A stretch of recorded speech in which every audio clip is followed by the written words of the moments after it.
Alright guys, here is my review. Back to the SummerSlam reviews. My review of SummerSlam 1989. And guys, I'm going to be completely honest right here.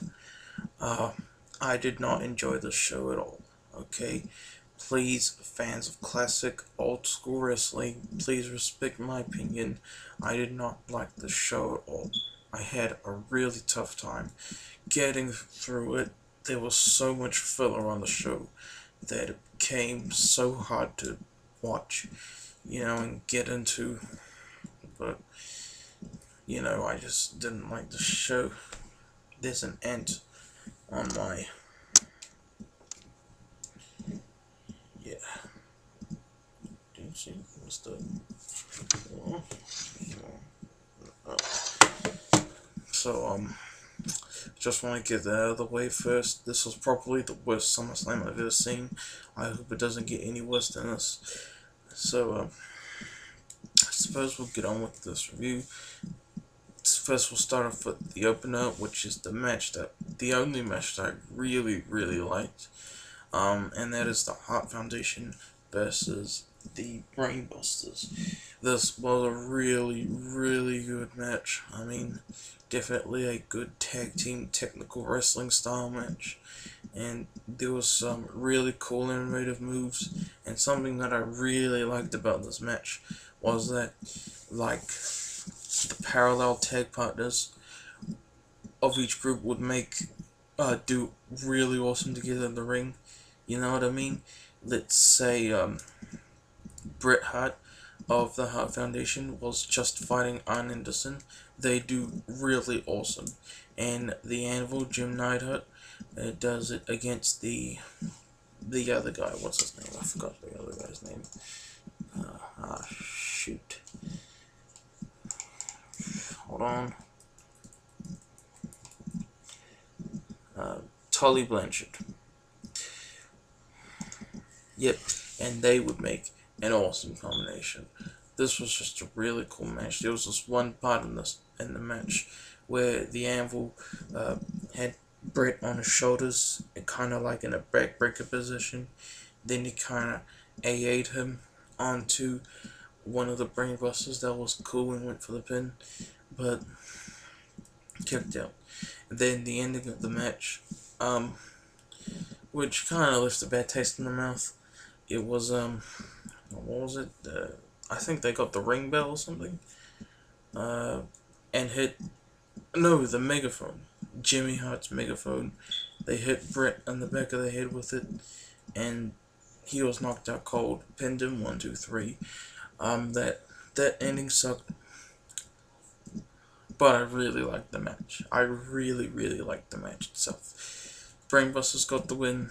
Sadly, Half a Nation lost twice in a row. Overall, that's the only match I'd say that's worth watching on the show. Now, we'll get to the next match. The Honky Tonk Band versus Dusty Rhodes. This was nothing filler match. Dusty was just like pandering to the crowd. He got the win because Honky Tonk's manager got his guitar and he was gonna hit Rhodes with it, but then he ended up accidentally hitting Honky Tonk Man instead.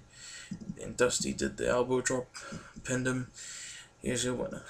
Now we get to the next match, and the worst match of the night, Mr. Perfect versus the Red Rooster. This match was 3 minutes, but it still sucked. I mean, the only reason this match isn't completely horrible to me is because Mr. Perfect did a few cool technical moves, but Red Rooster, horrible wrestler, and Mr. Perfect got the win, so that was cool.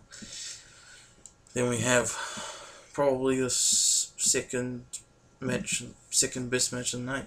There's Tito Santana and the Rockers, Shawn Michaels, SummerSlam debut, remember that, versus Rick Martel, the model, and the Rougeau brothers from last year. This was cool. This was a cool match. I mean, there was some good tag team stuff. The Rougeau brothers doing that abdominal. How do you say that word? Abdominal stretch, you know, a lot of the times, and there was a few cheating spots on there, and it took forever for Shawn Michaels to get the tag, and Tito Santana for a lot of the match was just getting his ass handed to him. But this was a cool match. I really liked it, but it wasn't like spectacular to me, but it was cool. Rick Martel pinned to get the win for his team. Congrats. But that was a cool match. It was cool. Not amazing, but it was cool. Then we have the match for the Intercontinental Championship. Ravishing Recruit defending against the Ultimate Warrior. Rest in peace to both of those wrestlers. This was pretty good. Actually, I think I like this a bit more than the previous match I was talking about. There was a bit of brawling at the start, and they fought on the outside of it, and then went back in, and Roddy Piper came in, did a surprise return. Then he was kind of distracting Rick, and Rick was kind of doing that rude crotch movement to him, and then Roddy Piper flashed his butt to him, which was funny, and that allowed Warrior to get the win to win the Intercontinental Championship. Crowd goes nuts. Cool. But then, yeah, so that was cool to see Ultimate Warrior win the IC Championship again. I mean, he won it against Honky Tonk the previous year, and now he wins it from Recruit this year. And I really liked that match. I mean, like I said, it wasn't spectacular, but I liked it. Okay? Then we get the next match. We got Andre the Giant and the Twin Towers versus Hacksaw Jim Duggan and Demolition. This was fine. This was fine. I don't think this match was. I'd give this match a low rating, but that's only because it was short. It was fun. I mean, we got Demolition kind of axe handling them team up style, which was cool, and funny when one of the good guys won the match. Andre was like, hey, he cheated, but he wouldn't win, and then the opposite team got the win. That was a funny moment. Damn. But the match, it was fine for us. It was fine. Then we got a match that I have no idea how to rate. We got Hercules versus Greg Valentine. This match. The only thing memorable about this match was how Greg Valentine was introduced. He was like, they got a special announcer for this one. I forgot what his name was, but he was like, making his way to the ring, weighing at 200 something pounds, but it looks like he's added 30 more pounds or something. That was funny.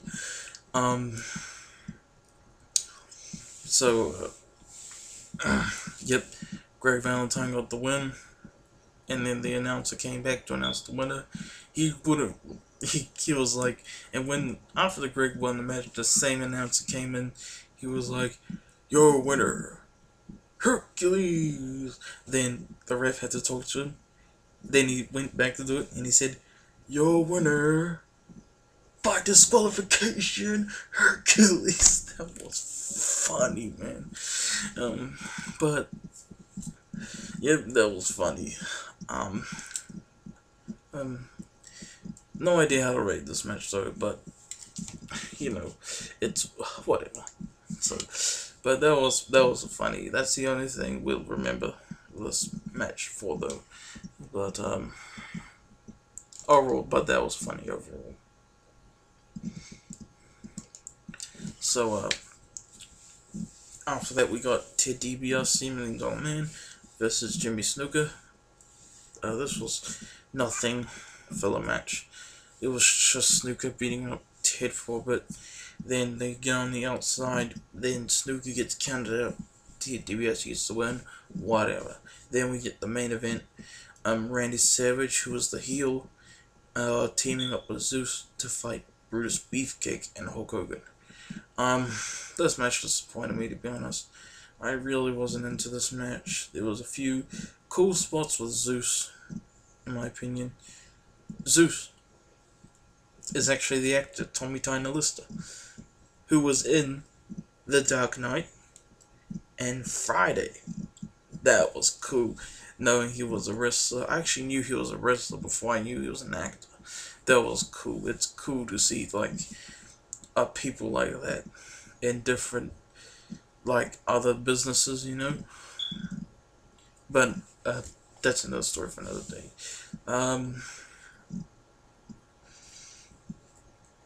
This was cool. Seeing him, and of course the face team of the win. Hogan, he pinned Savage, I think.